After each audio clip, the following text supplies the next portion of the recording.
सच्ची और अच्छी खबर लखनऊ दर्पण न्यूज। आज जो आप आए हैं दौरे की वजह बता दीजिए क्या है। पर्यावरण आयुक्त को अपने अधीनस्थ कार्यालयों का परीक्षण और निरीक्षण करना चाहिए और जो उनकी पर्यावरण आयुक्त की ड्यूटी भी है।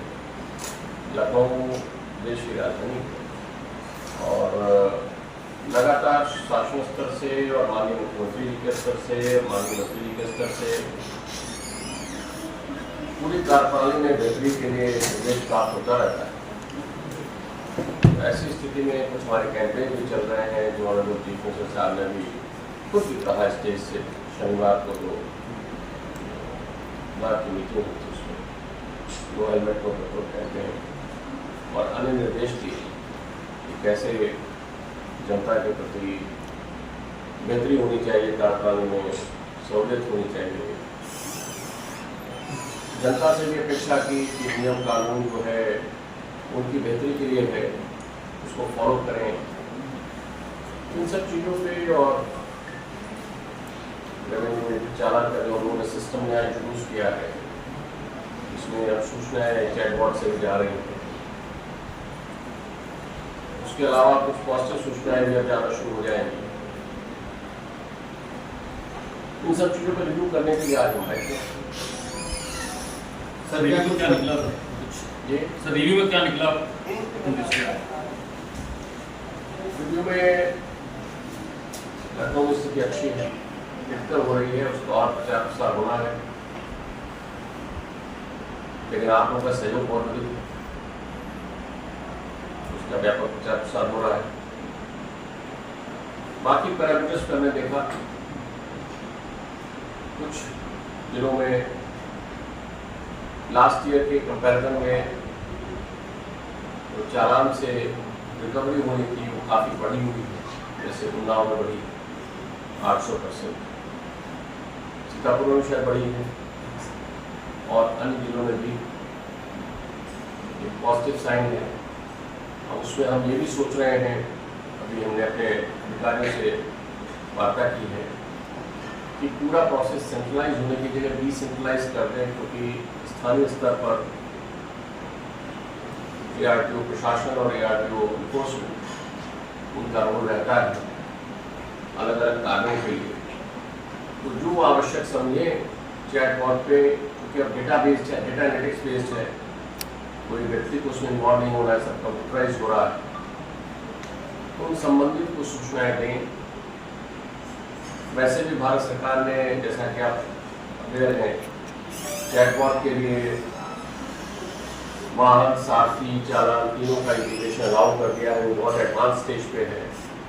तो ऑटोमेटिकली उन सब लोगों को जिनसे अपेक्षा की जाए कि उनको एडवांस सूचना चली जाएगी, चाहे वो DL के बारे में हो, चाहे परमिट के बारे में हो, चाहे चालान के बारे में हो, चाहे सड़क सुरक्षा के बारे में हो, उन सबको सूचना जाएगी।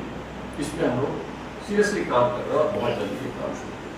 सर विभाग निरंतर अपडेट कर रहा है, जनहित को सूचना देने के लिए चैटबॉट है 149 में लॉन्च किया गया है, लेकिन जनहित में एक दिक्कत आ रही है सर कि लर्निंग लाइसेंस अगर तो फेसलेस बन रहा है, अगर कोई अदर डिस्ट्रिक्ट का है, वो यूपी लखनऊ में आकर रह रहा है, उसको लाइसेंस परमानेंट कराने के लिए उसको अपने डिस्ट्रिक्ट में जाना पड़ रहा है, क्योंकि ये ऑलरेडी सर लाइसेंस बॉर्डर पे है, सारथी पोर्टल ऑलरेडी बॉर्डर पे है सर, तो उसको टेस्ट देने के लिए उसको अपने निजी जनपद जाना पड़ रहा था। इसके लिए कोई व्यवस्था होनी चाहिए कि सर उसको सहूलियत हो जाए कि यही टेस्ट आ रही है, यही टेस्ट ले ले और लाइसेंस जारी हो जाए सर। तो ऐसी व्यवस्था हो सकती है सर? आपने कहा उसको सर आपने कहा लर्नर लाइसेंस में प्रॉब्लम नहीं है, लेकिन सबसे ज़्यादा प्रॉब्लम जो लर्नर लाइसेंस में बगैर दलाल की मदद से कोई आम आदमी बनवा ही नहीं सकता।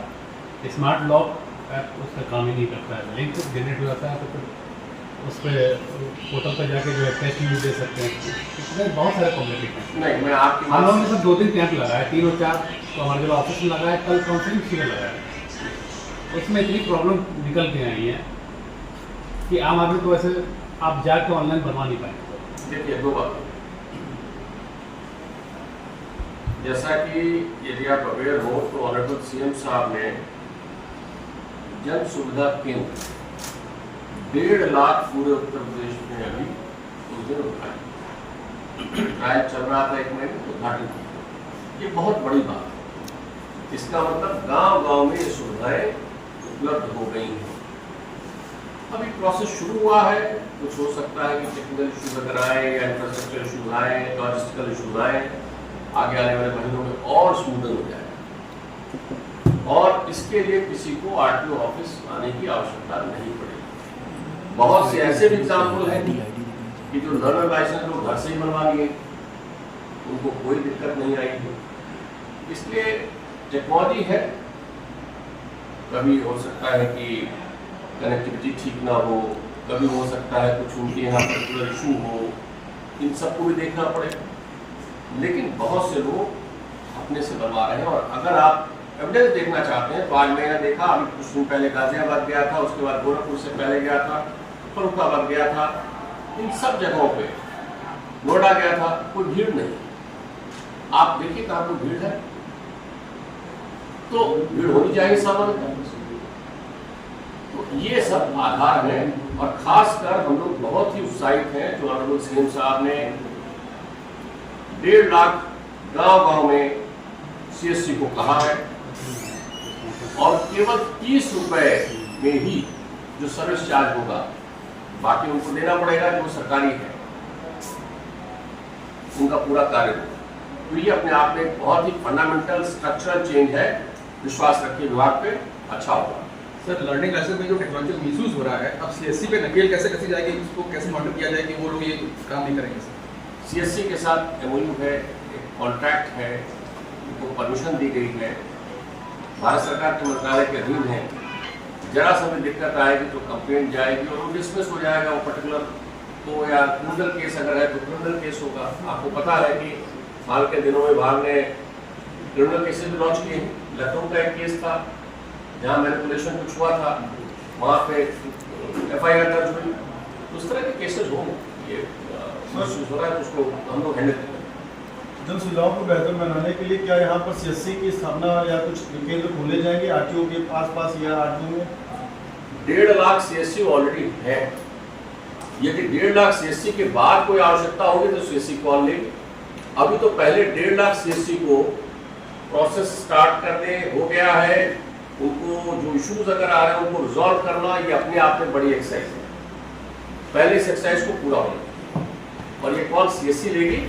लेकिन अभी हमने कहा है कि पहले 1.5 लाख सीएससी को व्यवस्थित कर दें, गांव-गांव में उनको प्रॉपर तरीके से ट्रेनिंग दे दें, उनके इश्यूज को रिजॉल्व कर दें। अभी कोई नए सीएससी की बात नहीं होनी चाहिए, ऐसा हम उनसे कहा। सर, एक सवाल है सड़क दुर्घटनाओं को लेकर के। इस साल का जो आंकड़ा है 2 जून तक मेरे पास था, इसको लखनऊ सड़क दुर्घटनाओं पे लखनऊ सर टॉप पे है, तो लखनऊ के अधिकारी क्या आपको बता रहे हैं, उसको कैसे कम करेंगे? और दूसरा सवाल ये है कि हमने आरआई को एमबीआई प्रमोशन दे दिया, उनकी आईडी भी बना दी, तो फील्ड पर कब से होगा? और जल्दी को डिटेल सब निकाले जा रहे हैं, उसमें एक्सरसाइज की जा रही है। दूसरा लखनऊ की बात आपने जो कही, करीब 20 जिले ऐसे हैं जो हमारे सबसे अधिक संवेदनशील, जहाँ 50% घटनाएं टोटल हो, वहाँ पे भारत सरकार ने भी विशेष रूप से अगर आप देखें तो सड़क सुरक्षा के क्षेत्र में कैशलेस स्कीम 1.5 लाख रुपए 7 दिन तुरंत करने के लिए। राहगीर में पहले 5,000 था, 25,000 रुपए कर दिया। उसका भी व्यापक प्रचार प्रसार आप लोग भी करेंगे, हम आपसे अनुरोध करें कि 25,000 हो गया। मैक्सिमम 5 केसेस एक साल में हो सकते हैं व्यक्ति द्वारा। इसके अलावा इन जिलों की अलग से एनालिसिस भी हो रही है और इन जिलों में सड़क सुरक्षा मित्र का कॉन्सेप्ट भी लॉन्च हो गया है। अभी हमने भी स्कीम एक शासन को भेजी है, सड़क सुरक्षा साथी की स्कीम, जो फैसिलिटेटर्स होंगे हर तहसील में 10 लोगों के लिए। अब शासन में अगर जब अप्रूव हो जाएगा तो फैसिलिटेट करने के लिए NSS, NSC, NCC, scout guide, तो ये लोग अच्छे रहेंगे काम करने के लिए। और इसमें अब 2 तरह से विभाग प्राइमरली फोकस कर रहा है। एक तो जो चालान पहले हम उतना रियलाइज नहीं कर पाते थे और नोटिफाई नहीं कर पाते थे, सूचना तो जाती थी मैसेज से, लेकिन उस सूचना पे ध्यान नहीं जाता था।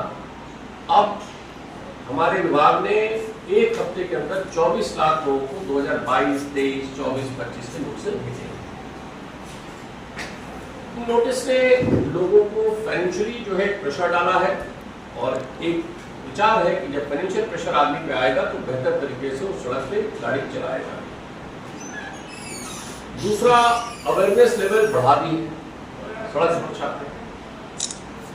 तीसरा, हम इसको कंटिन्यूअस प्रोसेस करने जा रहे हैं। जैसे ही इंटीग्रेशन एपीआई हो जाएगा तो रेगुलर बेसिस पे, जैसे आज ही डिस्कस कर रहे थे, तो जो नो हेलमेट नो पेट्रोल का जैसे सुबह हुआ तो शाम को उसके घर मैसेज आ जाएगा कि आपका नो हेलमेट नो पेट्रोल पे ये चालान हो गया और आप इसको पे करें। अभी तो हमने इकट्ठा 24 लाख 2022, 23, 24, 25 किया, डेली बेसिस पे जाएगा। और भी मैसेजेस उनको जाएंगे। तो एजुकेशनल पार्ट और रेगुलेटरी पार्ट। रेगुलेटरी पार्ट में एक चीज और करने जा रहे हैं। जैसे हमारे पास डेटा आ गया, डेटा एनालिटिक्स से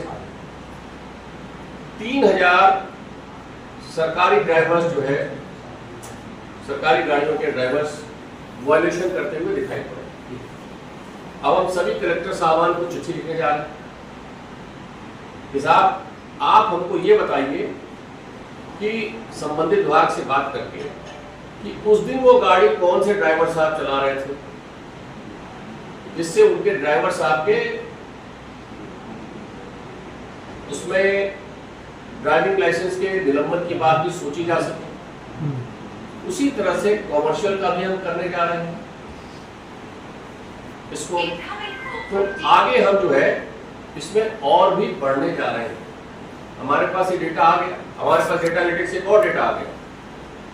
करीब 6,24,000 कॉमर्शियल वाहन बिना पीयूसीसी के।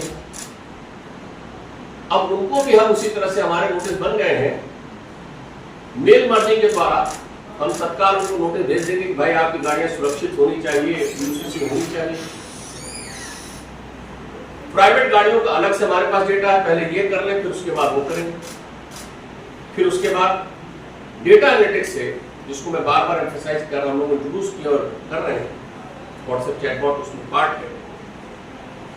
हमारे पास ये भी है कि किन गाड़ियों की फिटनेस जो है वो हो चुकी है, उनको भी हम अलग से सूचना देने जा रहे हैं और एक्शन लेने जा रहे हैं। कहने का मतलब एजुकेशनल के beyond regulatory part, technology based data पे सभी को ये बराबर ध्यान देते हुए विदाउट एनी डिस्क्रिमिनेशन अब विभाग और तेजी से करने जा रहा है, कर रहा है और करने लगेगा। Sir, no helmet no petrol अभियान में जैसे आपने बताया कि जिलाधिकारी के लेवल पे आप उसको क्रॉस चेक कर रहे हैं, आप लेटर लिखेंगे, सर क्या वजह है कि सर उसमें दिलचस्पी इनका कप्तान का और डीओ का नहीं होगा? ये सभी का है। देखिए ऐसा है कि ये चेंज जो है ये सोशल थॉट लेवल पे होना चाहिए। आप केवल सरकारी अधिकारियों को ही क्यों कह रहे हैं? जनता जब जानती है तो क्यों नहीं यूज कर रही है? उसके बेनिफिट के लिए ऑनरेबल सीएम साहब ने कहा सारे अधिकारी काम कर रहे हैं, उनको बहुत से काम करने हैं, उनकी लिमिटेशंस हैं, उन लिमिटेशन में बड़ा अच्छा काम कर रहे हैं। लेकिन जनता से भी अपेक्षा है कि आपकी सुरक्षा के लिए है। आगे आप हेलमेट लगा के चलते हैं, पीछे आपकी पत्नी या बेटी या बेटा बैठा है, वो हेलमेट नहीं लगाता। आगे 4 साल से अधिक का बड़ा बेटा है, उसको हेलमेट लगाना चाहिए, इस पर कानून, वो हेलमेट नहीं लगा रहा है। तो मैं जनता से पूछ रहा हूं कि भाई आपकी सुविधा के लिए है, जान आपकी बचेगी, सरकार तो फैसिलिटेटर है, ऑफिसर्स इंस्टीट्यूटर है, शासन में ऑनरेबल सीएम से ऊपर कोई नहीं है। जब उन्होंने कह दिया तो आपको फॉलो करना चाहिए। तो जो सबका रोल है, सब लोग अपने अपने रोल को प्रॉपरली करेंगे। मैं देखता हूं लखनऊ में भी अब बढ़ गए हैं हेलमेट लगाने वाले, लेकिन कल एक गाड़ी को देखा, रॉन्ग साइड 3 लोग बैठे हुए, 2 पीछे बच्चियां थी और उसके बाद तीनों बिना हेलमेट के। सबसे अधिक प्रचार लखनऊ में हुआ है, सबसे अच्छा काम लखनऊ में हो रहा है, वो भी एक जिला है लखनऊ में भी। लेकिन फिर भी लोग नहीं लगा रहे, तो उनको वहां स्तर के चालान तो करेंगे हमारे अधिकारी, रेगुलेटरी पार्ट करेंगे, लेकिन एजुकेशनल पार्ट में कोई कमी नहीं है। फिर भी वो जानबूझ के कर रहे हैं। तो मेरा उनसे अनुरोध है कि कृपा करके हेलमेट रिक्शा लगाएं। सर, एक सवाल हमारा है, इस लखनऊ में 932 गाड़ियां ऐसी हैं जो सरकारी विभागों में टेंडर तो वो कॉमर्शियल का हो रहा है, लेकिन प्राइवेट तौर पे गाड़ियां लगी हुई हैं, चल रही हैं, जिससे विभाग का भी नुकसान हो रहा है और सड़क पे भी। जैसे मैं बिजली विभाग की बात करूं, बिजली विभाग में एसडीओ से लेके अधीक्षण अभियंता तक को गाड़ी मिली है, और वो सारी गाड़ी प्राइवेट चल रही है जबकि कॉमर्शियल होनी आपकी चाहिए। बात ठीक तो है। उसको पकड़ने के लिए क्या अभियान है? कुछ ऐसा है कि जो उससे एक महीने रेवेन्यू? पहले की पहले 1 महीने 2 महीने पहले हम लोग ने अभियान चलाया। जी उस अभियान के बाद सभी डिस्ट्रिक्ट मजिस्ट्रेट और एसओपी को हमने चिट्ठी लिखी थी। जी उसका हम फॉलो भी कर रहे हैं और इसमें परिवर्तन आ रहा है और परिवर्तन और आएगा। आपकी बात ठीक है। सर, डाटा सामने है। मैंने कहा कि परिवर्तन आ रहा है, परिवर्तन आएगा। सभी जगह से इंस्ट्रक्शन जा रहे हैं, लोग उस पर पूरा प्रेशर डाल रहे हैं कि परिवर्तन हो जाए। पूरे प्रदेश में देखा जाए तो ये आंकड़ा 4242 का है पूरे प्रदेश में। अगर इतने का पैसा आएगा तो कम से कम करोड़ों का रेवेन्यू आपका भी आएगा और प्लस रोड पे चलने वालों की सुरक्षा हम लोग होगी। इसको सर आपकी बात ठीक। सर 2-3 क्वेश्चन है। एक तो जल परिवहन का फोरम पूरा हो चुका है, अध्यक्ष भी परिवहन मंत्री नियुक्त हो चुके हैं, तो इसकी क्या बैठक की कोई एजेंडा मूव किया जा रहा है और हमारे ऑनरेबल मिनिस्टर साहब ही उसके अध्यक्ष हैं अथॉरिटी के। वो अथॉरिटी की पहली मीटिंग के लिए एजेंडा मूव किया। दूसरा क्वेश्चन ये है सर, जैसे पुलिस विभाग में है 13 माह का वेतन मिलता है उनके सिपाहियों को, तो क्या परिवहन विभाग भी ऐसी व्यवस्था एक मांग गई है आपके पास सिपाहियों की तरफ से कि क्योंकि प्रवर्तन दस्ते में वो भी लगातार रहते हैं तो उन्हें भी 1 माह का अतिरिक्त वेतन उन्हें नहीं मिलता, अपने विभाग में नहीं, क्या इसकी भी कोई तैयारी? कल परसों एक चिट्ठी आई थी, प्रेजेंटेशन आया था, उसको एग्जामिन कर रहे हैं और जो भी विधिक रूप से सही होगा उसको हम शासन को देंगे। एक क्वेश्चन और है सर, जैसे नो हेलमेट नो फ्यूल का जो सब कहीं पेट्रोल पंप पर वो लगाया गया है, सब कहीं अपना लगा दिया उन्होंने जिससे लोग समझ पाएँ, ऐसे ही शोरूम्स में भी जैसे HSRP के बिना जो गाड़ी दे देते हैं या अपूर्ण रजिस्ट्रेशन में भी गाड़ी दे देते हैं, तो वहाँ पर भी वो लोग भी लगाएं कि ऐसे गाड़ी नहीं मिलेगी, तो लोग समझें कम से कम। आपका विचार अच्छा है, हम बहुत जल्दी इसमें जो है निर्देश देंगे। सर, इस वाले कार्यालयों में बोर्ड कर दीजिएगा कि वाला जो है जैसे बोला गया। सर कार्यालय में प्रोफेशनल टीम के साथ सिपाही लगे हैं। लेकिन आपको एक बार बता दूं जी सर, कि डीलर्स पे भी देखिए हम लोग बहुत टफ हैं। लखनऊ के एक डीलर को हम लोगों ने सस्पेंड किया था, कल 1 महीना पूरा हुआ, कल जाके बहाल किया। ठीक है, तो पूरे प्रदेश में डीलर्स जो वायलेट कर रहे हैं और जो आरसी 7 दिनों के अंदर नहीं दे रहे हैं या जो है बिना HSRP के दे रहे हैं, तो हम लोग अक्रॉस द बोर्ड बिना किसी डिस्क्रिमिनेशन के टफ तरीके से काम कर रहे हैं क्योंकि हमको रूल एनफोर्स करना है। तो आप ये देखिए कि उनका 1 महीने के अंदर जो है, अगर वो 1 महीने का पीरियड था और कल जाके उनका रिस्टोर हुआ। सर एक सवाल और है, ये अभी जो कैशलेस अभी, लेकिन 1 महीने का मतलब 1 महीना हमने जो है कल शाम को ऑर्डर कर दिया, आज जो है रिस्टोर हो जाएगा। 1 महीने के बियॉन्ड नहीं, 1 महीने से पहले नहीं। यहीं से पहले भी दिया नहीं, देखिए let's not discuss all this issues. हो गया। Fact of the matter is, सुनिए नहीं, गाड़ियाँ बाबा भी मेरी बात सुनिए, गाड़ी मिली नहीं थी, मेरी बात सुनिए। चल अरे भाई मेरी बात सुनिए ना, उसने क्या निर्णय लिया? उसको ये लिखित है कि आपको इस तरह से नहीं देना है, तो नहीं देना है, as good as that. Sir सड़क सुरक्षा के लिए इतनी ट्रेनिंग इम्पोर्टेंट है, उतनी टेस्टिंग इम्पोर्टेंट है। तो टेस्टिंग के लिए जिससे ड्राइविंग लाइसेंस की बात कर रहा हूँ, उसके लिए ADTCs जो बन रहे हैं, जो सेवा प्रदाता के रूप में इस्तेमाल किया जा रहा है, उस पर सर आपका क्या कहना है कि उसको कैसे इस्तेमाल किया जाएगा ADTCs को टेस्टिंग के लिए? सर ADTCs जो खुल रहे हैं, देखिए ऐसा है, इसमें शासन ने जो निर्णय लिया है, इसमें ADTCs ट्रेनिंग के लिए है। टेस्टिंग का जो कार्य होगा हमारे ऑफिसर्स के सुपरविजन, जिनके पास पावर है as per law, as per rules, वो RI ARTO लोग हैं। उनमें से जो अधिकारी जिनकी ड्यूटी लगेगी वही टेस्टिंग करके सर्टिफिकेट देंगे। ये जो है फाइनल निर्णय। लखनऊ में कब खुल रहा है सर? लखनऊ में ADTC कब खुल रहा है सर? लखनऊ में राजधानी है तो ADTC कब खुल रहा है सर यहाँ पे? उसमें आपने सर देख लिया है, आपने देख लिया है, शुरू कर देगा प्रोसेस शुरू कर। और एक बात आपको और बता दूं, ऑनरेबल CM साहब जो शनिवार को फंक्शन में थे, उसमें ऑनरेबल मिनिस्टर साहब ने प्रदेश में 9 IDTR और 15 RDTC की घोषणा की। इन सभी जिलाधिकारियों को हमने पत्र लिख दिया है। झांसी की जमीन अवेलेबल है, बाकी जिलाधिकारियों को पत्र लिखा है। जैसे ही जमीन अवेलेबल होगी प्रोसेस स्टार्ट हो जाएगा और एक बहुत बड़ा डेवलपमेंट है औपचारिकता के रूप में, औपचारिक रूप में ड्राइविंग की ट्रेनिंग और टेस्टिंग का और रिसर्च का, और अपने आप में प्रदेश में बहुत बड़ा डेवलपमेंट